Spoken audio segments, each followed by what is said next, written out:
안녕하세요. 네, 안녕하세요. 오늘은 원인학원 온라인 설명회 원퀴즈 인터뷰를 오늘 해보도록 하겠습니다. 국어에 대해서 오늘 초청한 강사님은 이제 진병호 국어 강사님인데, 특히 보면은 고3들하고 재수생들 알고리즘을 진짜 잘 짜주셔가지고 이번에도 보면 애들이 보면 탁월한 성과를 이뤘습니다. 진병호 강사님께서 가지고 계신 그 알고리즘에 대해서, 그리고 예측에 대해서 오늘 들어보는 시간을 가져보도록 하겠습니다. 간단하게 자기소개 한번 해주시죠. 네, 안녕하세요. 저는 지금 국어 수능 전문으로 가르치고 있는 진병호라고 합니다. 네, 반갑습니다. 네. 원래 수능 애들 뭐 말도 많고 네. 얘기도 많았잖아요. 네네. 그리고 선생님이 또 이제 그 시험 늘 보러 가시죠. 네, 보러 가셔가지고 제 기억에 남는 건 뭐냐면 선생님이 문제를 딱 보자마자 시험장에 가서 사설 모의고사가 다 틀렸구나. 그런 말씀 해주셨잖아요. 네네. 반대로 냈구나. 네. 그렇게 이제 말씀해 주시는데, 그러면 이제 우리가 알고 싶은 건 내년이잖아요. 네. 내년에 국어 트렌드, 그러면 난이도 이게 어떨지 한번 선생님 한번. 좀 국어가 난이도가 어려워졌다. 뭐 예전에 좀 쉬울 때는 90점 이상이 계속 1등급 컷이었는데 그렇죠, 좀 어려워졌다는 게 사실은 17학년도 이후에 영어 절대평가 이후부터 했었거든요. 그렇죠. 근데 그때부터 지금 현재 15개정 교육과정인데 22학년도부터 시작된 15개정 교육과정까지 일관되게 평가원이 유지하고 있는 기조 중 하나가 비문학 난이도였어요. 그러니까 비문학의 추론 기조가 굉장히 좀 강해졌고 이런 것들이 이제 조금 그 소위 말하는 킬러 문항이라고 하는 문제들이 비문학에서 많이 나왔는데 사실은 여기서 살짝 좀 이런 얘기가 조심스럽기는 한데 작년이죠. 네네. 24학년도에 기조가 살짝 바뀌었었어요. 네네네. 네, 비문학이 좀 무난하게 나오고 그 다음에 문학이 좀 난이도가 그렇죠. 어려워졌는데 올해는 여기 밸런스 맞추는 거에 조금 평가원이 좀 힘들어했던 것 같아요. 사실은. 예. 거기다가 의대 증원 이슈까지 있었거든요. 그렇죠, 그러니까 그렇죠. 의대 증원 이슈가 있었는데 올해 수능 같은 경우도 절대적인 난이도가 좀 흔히 물수능이라고 하는 23학년도에 비해서는 확실히 어려웠거든요.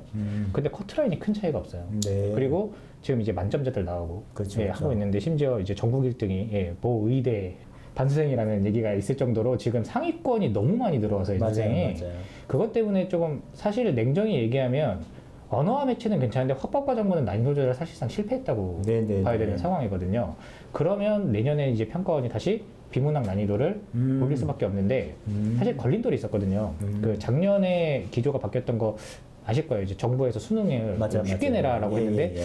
요즘 좀 풍파가 있어서 네네. 내년에 다시 이제 평가원이 네. 그러면 이제 원래대로 내도 오, 네. 그럴 수 있겠네요. 네, 그럴 가능성이 조금 있다고 보거든요. 오, 네. 그러니까 6월 모의고사에서 분명히 평가원이 비문학 기조를 조금 올리려고 했는데 9월 모의고사에서 그냥 다시 원상복귀 시켜버렸어요. 그리고 네. 거기서 좀 더 어렵게 수능으로 넘어갔었는데 절대적 난이도가 낮지 않았다는 걸 생각한다면은 내년은 조금 지켜봐야 될 것 같지만 어쨌든 올해보다는 어렵지 않을까.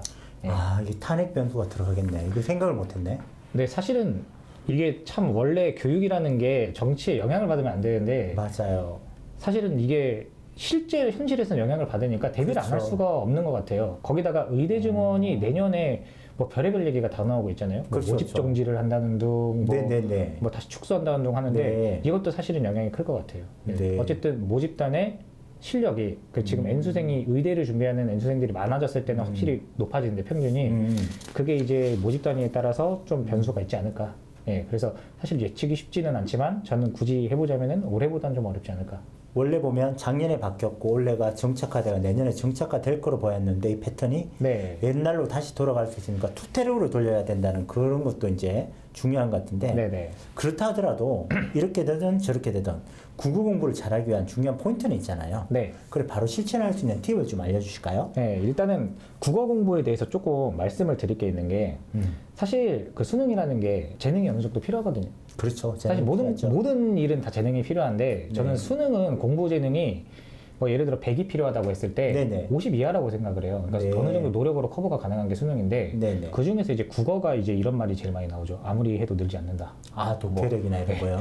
이런 친구들도 있고 어떤 친구 같은 경우에는 다른 건 못하는데 그냥 국어는 대충 봐도 잘 나온다. 네네, 그렇죠. 근데 이제 결국 이게 근본적인 독해력 때문이거든요. 근본적인 독해력. 그러니까 이런 말들은 이거는 학생들도 부모님들도 많이 들어보셨을 거예요. 어릴 때부터 책만 읽은 학생들이 잘한다. 그렇죠, 그렇죠. 네, 그게 틀린 말은 아니거든요. 아, 네, 그래서 이제 제가 얘기를 하는 것 중 하나가 이거예요.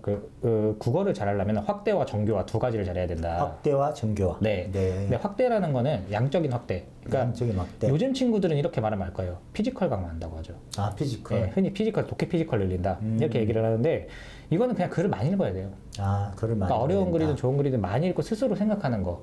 당연히 어릴 때부터 했던 친구들이 이게 올라갈 수밖에 없겠죠. 그러니까 확대라는 거는 결국에는 피지컬이라는 게 별게 아니에요. 어휘력이 풍부하고요. 그 다음에 문맥 파악 능력이 뛰어나고 그 속된 말로 눈치가 빨라야 되죠. 아. 예, 글을 읽으면서 어떤 상황이다라는 눈치. 아, 요즘 것들은- 애들이 다 없는 네. 거네요. 이런 것들은 경험에 의한 건데 네. 재수생들이 국어 강세인 이유가 저는 제일 큰 이유가 하나뿐이라고 생각하거든요. 뭔데요? 1년 더 해보니까 더 읽어보니까. 그래서 평소에 책을 많이 읽는 게 중요한데 이거는 학원에서도 그러니까 수업 중에서도 어느 정도는 조금 해줄 수는 있죠. 양치기를 할 수 네네네. 있게. 근데 사실 수업만으로는 이거를 늘리기가 힘들어요. 아, 네. 그러면 수업의 가장 큰 목표는 뭐냐면 정교화입니다.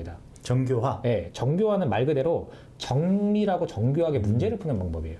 네, 그러니까 어떻게 읽고 어떻게 적용하는가 쉽게 얘기해서 기술적인 방법이죠. 네. 그러니까 1등급이라도 공부를 안 한 학생들은 1등급 아니면 2등급 초반을 조금 진동하는 학생들이 있어요. 아, 진짜 그런 학생들이 있더라고요. 진동하는 학생들이 많더라고요. 있는데 패턴을 보면은 좀 틀리는 문제에서 많이 틀리거든요. 항상 틀리는 문제에서. 항상 그러면은 틀리는 그 유형을 어떻게 풀어야 되고 어떻게 접근해야 되는지에 대한 접근 방식은 수업에서 할 수 있는 거죠. 그러니까 이 두 가지가 다 돼야 돼요. 그러니까 수업 시간에는 선생님이 해주는 거는 사실 어느 정도 한계가 있죠. 그렇죠. 다만 그만큼 이제 자료나 과제가 나갔을 때 그걸 스스로 얼마나 할 수 있는가. 네. 제가 워크북 구성도 항상 어떻게 하냐면요. 워크북에 있는 모든 지문들의 분석지가 다 있어요. 아, 그래서 분석지. 그 분석지를 읽으면서 좀 생각을 하고 그 다음에 틀린 문제에 대한 오답 노트를 작성하게 해놨거든요. 만약에 수업 시간에 과제 점검을 하게 되면은 조교들이 오답 노트도 다 점검을 합니다. 아, 네. 네. 오답을 어떻게 썼는지, 그 다음에 얘 왜 이렇게 썼는지 이런 것들을 이제 클리닉 시간에 조금 점검을 해보겠죠. 야, 이게 네. 정교하군요. 네네.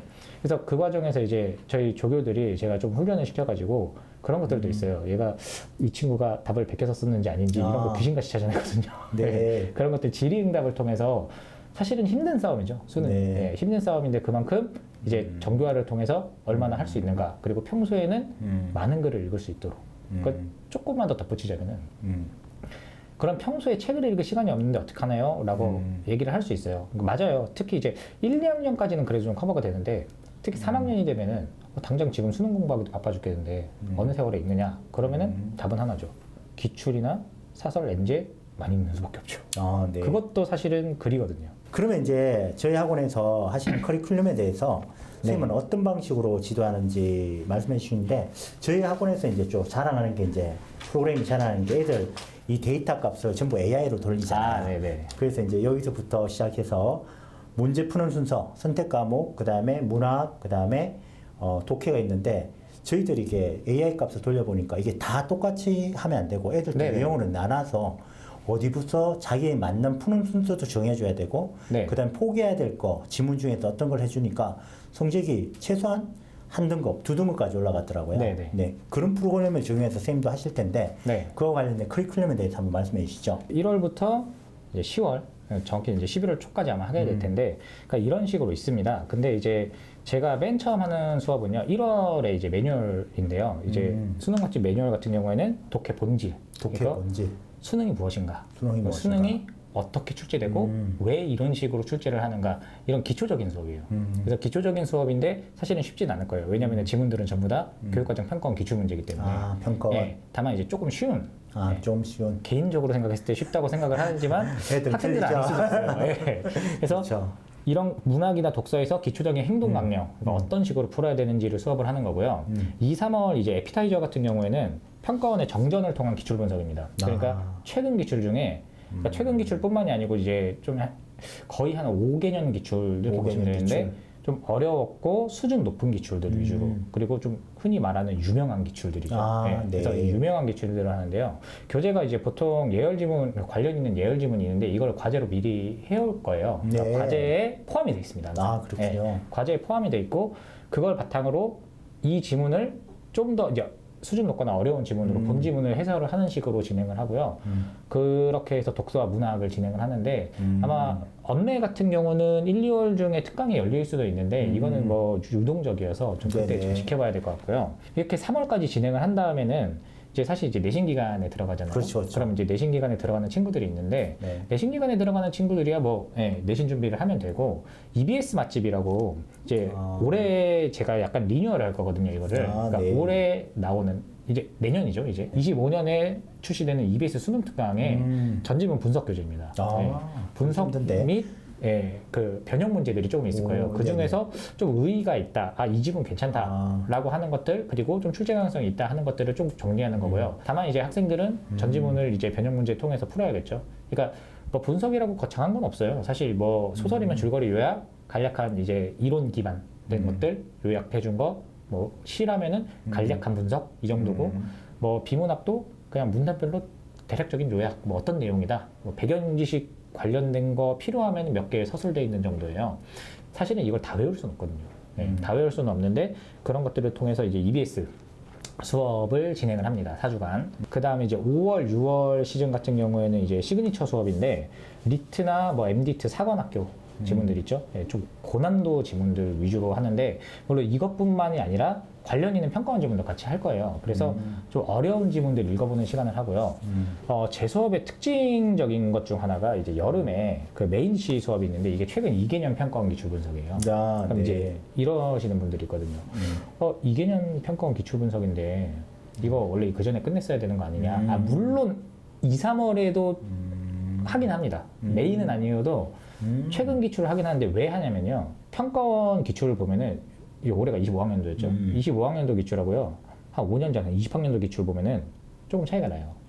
유형이 조금 다르고 문체도 그렇고 차이가 나는데 1년, 2년 단위로 끊어서 보면은 사실은 큰 차이가 없고 유형이 유지됩니다. 그러니까 되게 보수적이에요. 평가원이. 급격하게 바꾸는 걸 크게 이제 하지 않아가지고 서서히 바뀌기 때문에 최근 2개년 기출을 분석을 하는데 굉장히 빡세게 분석을 해요. 굉장히 빡세게 분석을 하면서 그리고 여름에 이제 같이 들어가는 게 파인다이닝이라고 올해부터 제가 이제 만드는데요. 제가 그 커리큘럼 이름이 수능 맛집인데 뭐 이거 흑백 요리사 따라한 거 아니냐 뭐 이런 얘기가 있거든요. 그래요? 제가 3년 전부터 썼거든요. 흑백 요리사가 따라했네. 흑백 요리사가 따라한 건데 그래서 이제 그때 같이 들어갈 거예요. 이거는 뭐냐면은 수능 특강이랑 수능 완성에 있는 엔제들이에요. 그러니까 전부 다 제 연구실에서 조교들이랑 자체 제작한 겁니다. 전부 제작한 교재들이고요. 그래서 이제 관련 있는 그 기출들 보면은 그 제가 조금 그래도 자신 있어 하는 교재인데 제가 직접 만들었는데 문제들이 그 주에 수업 들어가는 내용들이랑 굉장히 흡사한 스타일로만 구성을 했어요. 그래서 메인 DC 수업이 이제 최근 2개년 기출 분석하면서 5월에 수능 특강도 같이 공부하는 시간이고요. 이제 마지막 파이널, 디저트 수업은 말 그대로 당해, 육모, 구모를 분석을 하고 그 다음에 더불어서 관련 있는 기출들 싹 다 모아서 정리하는 시간이죠. 그래서 이런 식으로 진행을 하고 있습니다. 요즘 애들 보면 독해력하고 사고력 중에서 독해력이 많이 부족하니까 출제자 의도를 독해시키는데 되게 포커싱을 많이 줘서 한 4가지 단계로 한번 슬라운드 시스템을 짠 것 같거든요. 그게 맞나요? 그리고 마지막에 이제 요걸 연결해가 마지막에 이제 출제자의 의도에 따라 사고력 훈련 시켜준다. 그렇게 생각하면 될까요? 네, 알겠습니다. 진짜 프로그램이 좋네요. 그 선생님이 자랑하시는 클리닉 시스템에 대해서 한번 말씀해 주시죠. 일단 클리닉은 격주로 진행을 해요. 사실은 원래 매주 했었는데 이러니까 저뿐만 아니라 학생들이 너무 거의 뭐 안 나오는 경우도 많고 매주 하니까 그러니까 어떻게 보면은 추가 수업이라고 생각하는 경우가 많은 것 같은데 클리닉의 가장 큰 목적은요. 일단은 실전 모의고사 풀이 이 시간에 진행을 합니다. 그리고 성적표가 전부 다 나가요. 그러니까 이제 그 매달 이제 취합해서 나가는데 제가 이제 자체적으로 성적표를 만들어 놨거든요. 그래서 이제 그 성적표가 이제 나가는데 실전 모의고사 풀이하고 그 다음에 모의고사 성적표 출력 그 다음에 80분 동안 풀잖아요. 풀고 나서 간단한 피드백이 진행이 되는데 시간이 모자라다 보니까 뭐 조교쌤이 같이 피드백 해주기도 하고 그 외에 과제도 같이 피드백을 해주는데 올해부터는 모의고사는 제가 다 직접 제작한 모의고사로 들어갑니다. 자체 제작? 그래서 출판사랑 같이 해서 나갈 건데요. 이거는 수강생들은 따로 비용 들지 않고요. 전부 다 무료로 제공을 할 건데 실전 모의고사를 제가 직접 이제 저랑 이제 조교팀이 같이 해서 제작을 하는 가장 큰 목적이 수업의 연계성도 이제 제일 크고요. 그 다음에 이제 두 번째로는 사실 실전 모의고사 제작하는 분들도 이제 베테랑이고 잘하지만 직접 수업하는 선생님이 제작하는 거랑은 조금 다를 수가 있어요. 다르죠. 네, 그래가지고 그걸 직접 이제 제작을 해서 당연히 해설 영상 같은 것들도 이제 다 나갈 거고요. 아, 네. 워크북도 마찬가지고요. 해설 영상 간략하게 다 네네. 나갑니다. 그 다음에 이걸 통해서 아이들이랑 직접 얘기를 하면서 피드백을 하고 실제 어떻게 풀어야 되는지 그 다음에 문제 풀 때 접근 방법 아까 대표님이 말씀해 주셨던 뭐부터 풀지 아니면은 어디는 버리고 어떻게 할지 이런 아, 것들을 네. 이 시간에 이제 하게 되겠죠. 물론 이제 그런 걱정은 있을 수가 있으세요. 그 다 만드는 것만으로는 좀 부족하지 않느냐 해서 제가 그 모의고사 제작하는 모 업체하고 일부 문제를 같이 만들기로 했어요. 내년에. 예, 그래가지고 그것도 같이 들어갈 겁니다. 모의고사에. 아, 네. 좋네요. 그러니까 다는 아니고 일부는 그렇게 같이 들어가는데 네네. 그래서 이게 클리닉 시스템으로 이제 예정이 되어 있습니다. 특히 이번에 보니까 자체적으로 문제를 만드는 강사들하고 그냥 갖다 쓴 강사들이 명암이 갈라지거든요. 그리고 이번에 자체적으로 만든 강사들이 굉장히 잘 본 것 같아요. 그 선생님도 이번에 잘 보셨는데 했던 거를 더 심화시켜서 이제 네. 제대로 이제 애들한테 푸는 그 사고력을 보여주겠다는 거죠. 네. 오늘 말씀 많이 나눠봤는데 일단 선생님 강의 너무너무 듣고 싶은데 네. 그래 이제 오늘 이벤트 하나 열까 하는데 선생님 오늘 퀴즈를 하나 내고 여기 당첨된 학생에 한해서는 무료로 네. 이 시스템을 그대로 해주실 거죠? 네. 네. 잠깐 퀴즈를 내볼게요. 비문학 독해의 첫 단계는 무엇일까요? 1번 핵심 어휘 정리, 2번 화제 파악, 3번 문장 구조 파악. 댓글을 남겨주시면은 저희가 거기서 추첨해서 학생들한테 무료 수강의 기회를 드리도록 하겠습니다. 자, 오늘 여기 마무리하도록 하겠습니다. 선생님 출연해주셔서 감사합니다. 네. 감사합니다. 감사합니다. 네.